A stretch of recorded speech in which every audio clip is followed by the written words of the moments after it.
안녕하세요. 옛 이야기입니다. 오늘도 와주셔서 감사합니다.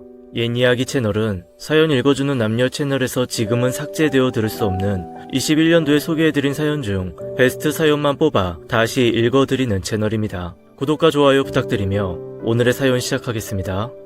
저는 일찍이 정비소를 하고 있는 남편과 결혼하여 슬아의 아들 하나 딸 하나를 낳고 평범하게 살았어요. 남편도 저도 어릴 적부터 크게 부유하지는 않았지만 큰 굴곡이 없이 자랐고 그 생활은 결혼을 하고도 아이들을 다 출가시키고도 마찬가지였어요. 장남인 아들은 자동차 부품 관련 사업을 했고 며느리는 작은 피아노 학원을 운영하면서 사내 아이 하나를 키우며 예쁘게 잘 살았어요. 딸도 식품 사업하는 남자를 만나 결혼을 했죠. 자랄 때도 큰 말썽 없이 잘 자란 아이들이 결혼을 하고도 각자의 가정을 잘 꾸려가는 것을 보며 저희 부부는 정말 걱정이 없었어요. 우리의 노년도 그럴 거라고 생각했어요. 지금처럼 평범하게, 지금처럼 큰 사건 사고 없이 조용하게 하늘이 저의 이런 소박한 행복을 시게 했던 걸까요? 남편이 교통사고로 갑자기 세상을 떠나고 말았습니다. 세상의 가장 큰 슬픔이 배우자를 잃는 슬픔이라고 하는데 저는 정말 세상을 다 잃은 것 같았어요. 겪어보지 않은 사람은 결코 이 마음을 헤아리지 못할 겁니다. 남편이랑 그늘 아래에서 뜨거운 태양을 피하고 서늘한 바람을 누리며 살았던 저에게 남편의 빈자리는 너무나 컸습니다. 아이들은 제가 걱정이 되어 번갈아가며 집에 찾아왔어요. 그러던 어느 날 아들의 사업이 어려워지면서 운영하던 공장이 부도를 맞게 되었어요. 공장이며 회사 사무실이며 집이며 빨간 딱지가 붙게 되었고 아들은 제게 돈을 부탁했습니다. 남편이 떠나면서 받은 사망보험금이 있었는데 꽤 컸던 그 돈을 모두 아들에게 주었습니다. 저의 노후야 어떻게든 되겠지 하며 그저 아들이 무너질까 싶어 망설임도 없이 다 주었어요. 하지만 아들은 그 돈으로 1차 부도를 맞게 했지만 이내 곧 2차 부도를 맞았어요. 그 일로 아들 부부는 이혼까지 하게 되고 결국 빈털터리가 된 아들과 5살짜리 손자가 저희 집으로 들어오게 되었습니다. 한동안 아들은 술에 찌들어서 살았고 저는 늙은 나이에 아무것도 모르며 뛰어다니는 손자를 보느라 몸도 마음도 지쳐 망갔습니다. 아들은 새로운 사업을 구상했지만 자금이 없었던 터라 쉽게 시작할 수도 없었습니다. 이것을 알게 된 딸과 사이가 하루는 집으로 찾아와서 형님, 넉넉하지 않지만 제가 사업 자금을 조금 대드릴 테니 다시 시작하세요. 형님 같으신 분이 이렇게 무너지시면 안 되죠. 장모님 생각도 하셔야죠. 너무나 고맙게도 사위가 아들의 사업 자금을 대주었고 아들은 다시 작은 사업을 시작했습니다. 사위는 100년 손님이라는데 그 일로 저는 사위를 내 아들처럼 잘 챙겨주었어요. 이서방 고맙네. 이서방 덕분에 저 녀석이 그래도 다시 시작할 수 있게 됐어. 내가 저 녀석을 보고 있자니 억장이 무너져서 원. 아무튼 이서방은 우리 집의 은인일세. 장모님 무슨 그런 말씀을 하세요. 저희 한 가족이에요. 힘들 때 서로 돕는 거죠. 장모님도 이제 형님 걱정 마시고 장모님 건강도 좀 챙기세요. 너무나 갸륵한 사위를 보면서 우리 딸이 시집을 참 잘 갔구나 생각했습니다. 그러나 새로 시작한 아들의 사업은 생각보다 잘 되지 않았어요. 그렇게 넉 달이 지나고 아들은 사위에게 받은 돈을 다 날려버렸고 눈에 넣어도 안 아프다고 했던 토끼 같은 자식을 버리고 집을 나가버렸습니다. 그렇게 저는 5살짜리 손자를 키우면서 아들이 남겨놓은 빚을 갚아야 하는 상황이 되었어요. 딸은 사위에게 말해서 빚은 갚자고 했지만 저는 한사코 거절했어요. 저가댁인 못 살면 행여나 딸이 자기 할 말도 못하고 숨소리도 못 내고 살까봐 어미 되는 마음에 그렇게 할 수가 없었어요. 그리고 딸이 임신 중이었기 때문에 괜히 신경 쓴다고 스트레스 받을까봐 연락도 안 되는 아들이 다달이 조금씩 생활비를 보내주고 있다고 거짓말을 했습니다. 사위에게는 절대로 말하지 말라고 신신당부를 했죠.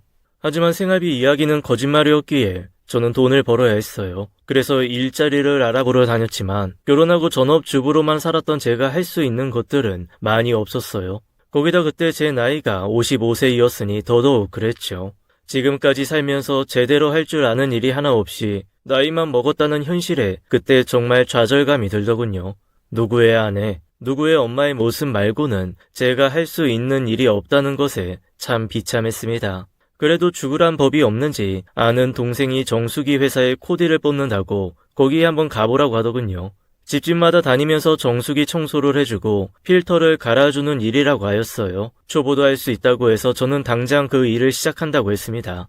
그러나 그 일은 제가 생각하는 단순한 관리가 아니었고 정수기와 공기청정기를 판매해야 하는 영업직이었어요. 태어나서 이쑤시개 하나 팔아본 적 없는 제가 그 일을 하기엔 두려움이 너무 컸습니다. 하지만 집에 여전히 엄마, 아빠 언제 오냐며 우는 5살짜리 손자를 보고 있노라니 그래, 안면 몰수하고 한번 해보자 하고 마음을 먹었어요. 그 일을 소개해준 동생을 찾아가서 정수기 한 대를 부탁했습니다. 누군가에게 이런 부탁을 해본 적이 없는 저는 얼굴이 화끈거렸고 쥐구멍이라도 숨고 싶었어요. 그런 저를 눈치채고 동생은 흔쾌히 정수기를 사주었어요. 계약서를 쓰는데 어디에 뭘 써야 되는지도 버벅거리는 제 모습이 그때 당시 너무 초라하게 느껴졌어요. 그렇게 첫 계약을 하고 나오는데 그날따라 하늘이 참 맑았습니다. 세상은 이렇게 아름다운데 내 인생 왜 이렇게 되었나 싶고 말년에 이게 무슨 복인가 싶어 한참을 울었어요. 그날 저녁에 어린이집에 들려 손자를 데리고 집으로 가는데 손자가 과일 가게 앞에 서서 망고를 가리키며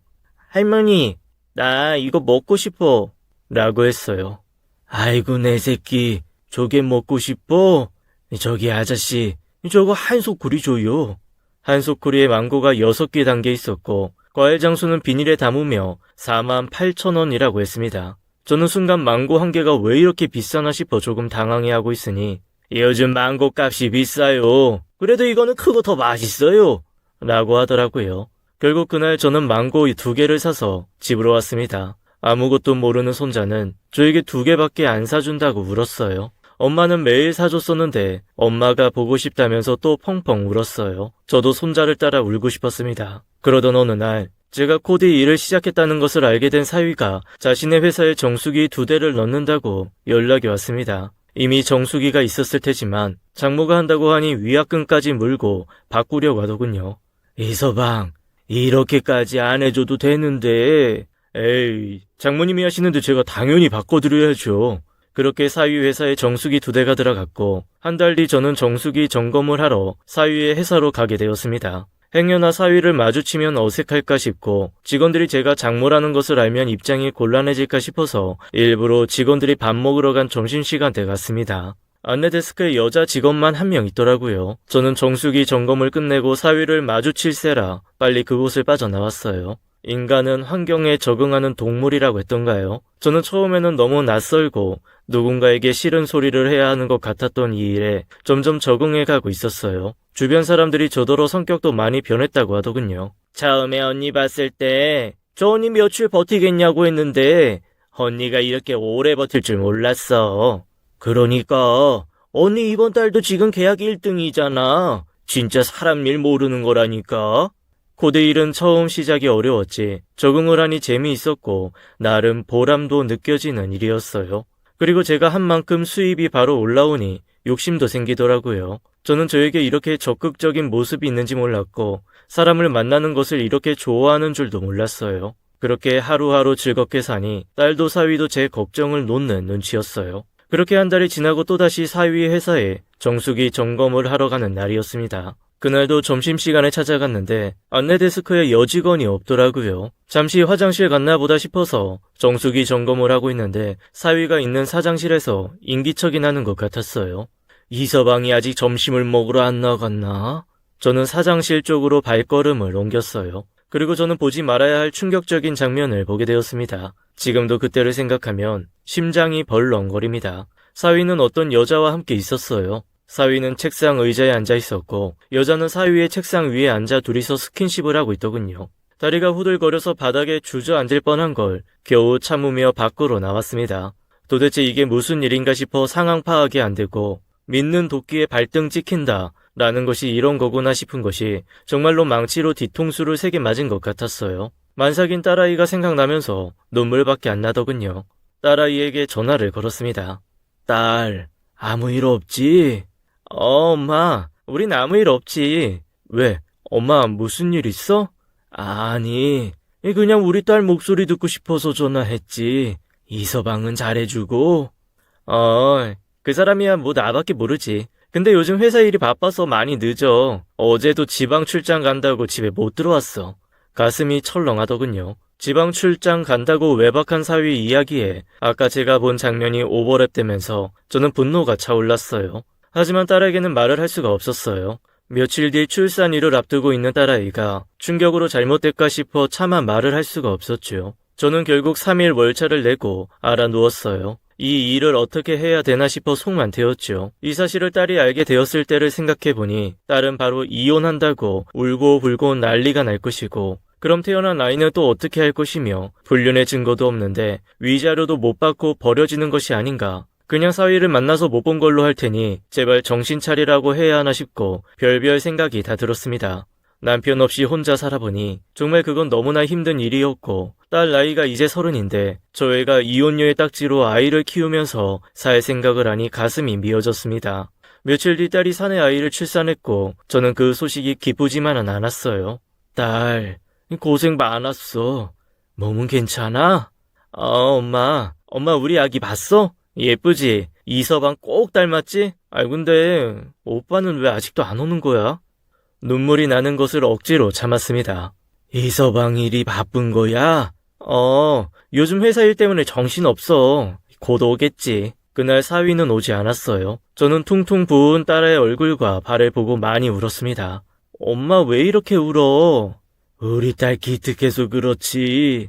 그렇게 저는 병원에서 나와 추악한 사위에 대한 배신감으로 치밀한 응징의 계획을 세웠습니다. 며칠 뒤 저는 정수기 점검을 핑계로 사위의 회사로 갔어요. 그리고 사장실에 있는 정수기에 아무도 눈치채지 못할 몰래카메라를 설치했어요. 사위의 실체를 확인해보고 싶었습니다. 그리고 정수기 수질 검사 기간이라 한 달간 매일 수질 체크를 해야 한다면서 사위의 회사를 방문했죠. 그날도 어김없이 사위가 없는 점심시간에 갔어요. 카메라 메모리를 바꿔 끼고 나오는데 가슴이 콩닥콩닥 거렸어요. 녹화된 영상을 떨리는 손으로 재생시켜보는데 제발 아무것도 담겨있질 않길 바랬습니다. 그날 제가 본 것이 잘못 본 것이길 바랬어요. 하지만 영상에는 사위와 불륜녀의 불륜 행각이 고스란히 찍혀 있었고 모두가 퇴근한 밤마다 그것들은 사무실에서 그런 더럽고 추악한 짓거리를 했습니다. 심지어 딸아이가 출산한 그날도 사위와 불륜녀는 그 짓을 하고 있었어요. 하늘이 무너지는 줄 알았고 피가 거꾸로 솟는 것 같았습니다. 가슴이 찢어지는 듯한 고통이 저를 재워왔어요. 두 눈으로 확실하게 확인하고 나니 저는 더 이상 미룰 것이 없었어요. 당장 사위를 찾아가 뺨이라도 때리고 제 딸을 데리고 나오고 싶었죠. 그런데 녹화된 영상에서 저는 새로운 사실을 알게 되었어요. 오빠, 이거 넘겨주는 대신 나한테 뭐 해줄 건데? 조금만 기다려. 이번 신제품으로 대박나면 우리 수진이 좋아하는 거 다 사줄게. 이거 당연히 대박나지. 우리 회사가 여기에 퍼부은 돈이 얼만지 알아? 포장 패키지 하나도 다 특허라고. 그래, 수진이 덕에 대박나게 생겼어, 이 복덩이. 나한테 잘해. 우리 사장이 내가 신제품 정보 빼돌린 거 알면 나 죽은 목숨이야. 그 불륜녀는 사위의 경쟁사 회사 직원이었습니다. 신제품 개발 부서에서 근무하는 불륜녀가 2달 뒤 자기 회사에서 출시 예정인 신제품 정보를 사위에게 주고 있었던 거죠. 비슷하게 아이템을 바꿔서 경쟁사보다 더 빨리 출시할 계획을 가지고 있더라고요. 불륜도 모자라서 이렇게 파렴치하게 돈 벌 생각을 했다니 하는 꼬락서니들이 정말 가관이었습니다. 그리고 이어지는 대화에서는 제 입에서 욕이 절로 나왔습니다. 오빠, 이거 마무리되면 와이프 정리할 거지? 당연하지. 지금도 집에 들어가기 싫어 죽을 지경이야. 아니 왜 피임을 안 해가지고 임신을 하게 만들어. 양육비만 더 주게 생겼잖아. 내가 자기 오빠한테 사업자금 대주는 게 있는데 무슨 명목으로 위자료에 양육비를 달라고 하겠어. 청구한다고 해도 그런 건 신경 쓰지 마. 이번에 대박나면 그 정도는 그냥 먹고 떨어지라고 주면 돼. 정말 치가 떨리더군요. 막달이라 똑바로 누워서도 못 자고 매일 옆으로 누워 자면서 허리 아프고 팔다리 저린다고 했던 제 딸이 생각났습니다. 엄마, 그래도 이서방 닮은 아들이 태어나면 얼마나 예쁘겠어. 이 정도 힘든 건 아무렇지도 않아. 라고 하며 자기 배를 만지면서 생글생글 웃는 딸아이가 생각나서 저는 소리내어 울었어요. 천벌 받을 것들, 그것들을 꼭 벌받게 하고 싶었습니다. 하늘이 무섭지도 않냐? 너희는 죽어서 반드시 지옥에 갈 거야. 하지만 죽어서 받는 심판만으로는 부족했어요. 지금 살아있을 때 본인들이 얼마나 잔인한 짓을 했는지 심판받게 해주고 싶었어요. 그래서 저는 불륜녀의 회사로 찾아갔습니다. 안내 데스크에서 사장을 만나러 왔다고 했지만 지금 부재 중이라고 했고 저는 꼭 사장님에게 전해달라며 쪽지를 건넸습니다. 2달 뒤 출시 예정인 당신 회사 신제품이 도둑 맞았습니다. 돕고 싶으니 연락주세요. 그리고 잠시 뒤 모르는 번호로 전화가 왔어요. 커피숍에서 40대 초반으로 보이는 회사 사장이라는 사람을 만났어요. 저는 제가 본 내용을 모두 이야기했고 사장은 어이가 없다는 듯이 또 믿을 수 없다는 듯이 어두운 표정으로 제 이야기를 들었습니다. 마지막으로 저는 그 둘이 나눈 대화가 찍힌 카메라 영상을 보여주었죠. 그걸 본 사장은 그제야 제가 한 말을 모두 믿는 듯 했어요. 이렇게 알려주시니 뭐라고 감사의 인사를 드려야 할지. 이 어르신이 아니었으면 우리 회사가 엄청난 타격을 받을 뻔했습니다. 사장은 이번 신제품을 인터넷 쇼핑과 홈쇼핑에 오픈하기 위해 준비 중이었고 물량을 보유하기 위해 공장도 하나 새로 가동할 만큼 엄청난 자본금을 투자했다고 했어요. 모든 것을 도둑 맞을 뻔했다면서 냉수를 벌컥벌컥 마셨습니다. 사장은 당장 그 여직원을 내부 문서 유출로 형사 고발을 하겠다고 했어요. 사장님, 저는 어떤 대가도 바라지 않아요. 다만 제가 제안 한 가지를 하고 싶습니다. 저의 제안은 이랬습니다. 그놈이 사장님 신제품 출시일보다 먼저 비슷하게 카피한 제품을 출시할 거예요. 사장님은 그놈이 출시하기 전에 출시일을 당겨서 신제품을 출시하셔야 해요. 그럼 사이놈이 준비한 모든 것들이 물거품으로 돌아갈 겁니다. 저는 그놈이 바다 끝까지 망가지는 것을 보고 싶어요. 사이는 신제품 출시를 위해 엄청난 돈을 투자했다라는 것을 알고 있었어요. 그리고 앞으로 더 많은 돈을 출시 전에 투자할 것이라는 것도 알았어요. 저는 그 모든 것을 무너뜨리고 싶었습니다. 사장은 울면서 얘기하는 저를 안타깝게 보며 직원들 몰래 고위 간부급들만 아는 걸로 해서 출시일을 당겨서 진행하기로 계획을 수정하였습니다. 아무것도 모르는 사이놈과 불륜녀는 곧 대박이 날 것이라며 축배를 들고 있겠죠. 그리고 그 일이 끝나면 꼭 불륜녀를 법적으로 고소해달라고 부탁했어요. 사장은 걱정하지 말라며 거듭 저에게 고맙다고 인사를 했습니다. 그리고 저는 딸아이를 찾아갔습니다. 그리고 진실을 전했어요. 딸아이는 숨이 넘어갈 정도로 꺽꺽거리며 울었고 그걸 보는 제 가슴도 찢어졌습니다. 태어난 손자도 뭘 아는지 우리 셋은 그렇게 울었어요. 그때 사위가 집으로 들어왔습니다. 집안 분위기가 이상한 것을 감지한 사위는 무슨 일이 있냐고 했고 분노를 이기지 못한 딸이 사위를 향해서 물건들을 집어던졌어요. 네가 인간이니? 밖에서 딴 여자랑 붙어먹으니 좋았어? 당신 왜 이래? 이게 어디서? 자네는 이제 내가 안중에도 없는가? 저 자식 다 버리고 불륜 저질렀으면 부끄러운 줄 알아야지. 어디서 큰 소리야? 장모님 도대체 어디서 무슨 말을 듣고 와서 이러시는 거예요? 사위는 뭐가 그렇게 당당한지 두 눈을 부릅뜨며 저에게 대들었어요. 저는 그 순간 녹화한 영상을 틀어서 보여주었습니다. 딸아이가 충격받을까봐 차마 그 영상까지는 안 보여주려고 했었거든요. 사위는 그것을 보는 순간 흠칫 놀랐고 제 핸드폰을 빼앗아 들더군요. 장모님 지금 제정신이세요? 지금 뭐 하자는 거죠? 이거 어떻게 찍으신 거예요? 어떻게 찍었든 자네가 불륜했다는 사실이 달라지나? 이 영상을 만천하에 공개하고 싶은데 태어날 손주가 불쌍해서 참고 있는 거니 날 건들지 않는 것이 좋을 거야. 지금이라도 당장 자네 회사에 뿌릴 수도 있어. 사위는 처음으로 본 저의 냉정하고 단호한 모습에 많이 놀란 것 같더라고요. 왜? 내가 못할 것 같아? 요즘은 인터넷에 올리면 전국에 퍼져나가는 건 일도 아니라더구만. 자네 얼굴 들고 다닐 수 있겠나? 내가 이 영상을 유포해서 어떤 처벌을 받든 나는 아무런 상관이 없네. 너희들이 한 그 추악한 짓거리들이 만천하에 공개될 수만 있다면 나는 내가 어떻게 되든 상관이 없어. 사위는 원하는 게 뭐냐고 꼬리를 내렸고 저는 지금 살고 있는 집과 차 그리고 위자료와 양육비 명목으로 현재 현금 재산의 반을 요구했습니다. 곧 신제품으로 엄청난 부를 가진다고 생각해서인지 빨리 정리하고 불륜녀에게 가고 싶은 생각이어서인지 사위는 순순히 합의 이혼을 해주었죠. 그리고 2달 뒤 불륜녀가 다니는 회사에서는 성공적으로 신제품 출시를 하였고 사위는 말 그대로 쪽박을 찼습니다. 준비했던 신제품이 모두 수포로 돌아갔고 그동안 들인 막대한 자금도 모두 날려버렸죠. 주변 지인들에게 엄청난 투자금을 받고 심지어 대출까지 싹싹 끌어서 투자한 신제품 사업이 철저하게 망해버렸어요. 처음부터 자기의 것이 아니었죠. 그 모습을 보고 싶어 사위의 회사로 찾아갔습니다. 사무실 안은 엉망이었고 빚쟁이들과 거래처 관련된 사람들이 찾아와서 언성을 높이고 있었어요. 사위는 망연자실 자리에 털썩 주저앉아 넋이 나간 사람처럼 보였어요. 멀리서 그 모습을 지켜보면서 남의 눈에 피눈물 나면 어떻게 되는지 뼈저리게 느꼈으면 좋겠다는 생각을 했습니다. 살면서 두고두고 이 일이 생각나서 후회하며 가슴 치며 그렇게 고통스럽게 살기를 바랬어요. 며칠 뒤 사위는 저희 집에 찾아와서 잘못했으니 한 번만 용서해달라고 했고 지금 회사가 어려우니 한 번만 도와달라고 무릎을 꿇었습니다. 딸은 얼굴도 보기 싫다며 방에서 나오지도 않았죠. 장모님 한 번만 용서해주세요. 그 여자가 작정하고 덤비는데 제가 어떻게 당합니까? 장모님, 제가 얼마나 처가에 잘했는지 잊으셨어요? 자네가 우리 집에 잘한 거 한시도 잊은 적 없네. 그래서 그만큼 나도 잘했지. 그리고 자네가 우리 집에 죽을 죄를 지은 것도 한시도 잊은 적이 없네. 그래서 내가 자네 용서 못하는 것은 너무 당연한 일 아닌가? 자네야말로 잊고 있구만. 우리한테 어떤 짓을 했는지. 손바닥으로 하늘을 가리지 그러나 두 번 다시 우리 앞에 찾아오지 말게. 장모님, 태어난 아이를 위해서라도 제발 한 번만 용서해주세요. 그 입으로 손주 이야기를 하는데 저는 결국 참지 못하고 화장실로 가서 걸레 빨려고 담가놓은 물을 가지고 나와 싸이놈 얼굴에 뿌려버렸습니다. 싸위는 소리를 질렀고 머리 위에는 더러운 걸레가 널려 있었죠. 이 걸레만도 못한 인간아, 그 더러운 입으로 어디 아이 얘길 담아? 그 아이 이름이 뭔지는 아는가? 그 아이 태어났을 때 자네 어디에 있었는가? 그때도 자네란 인간은 그 불륜녀와 있었지.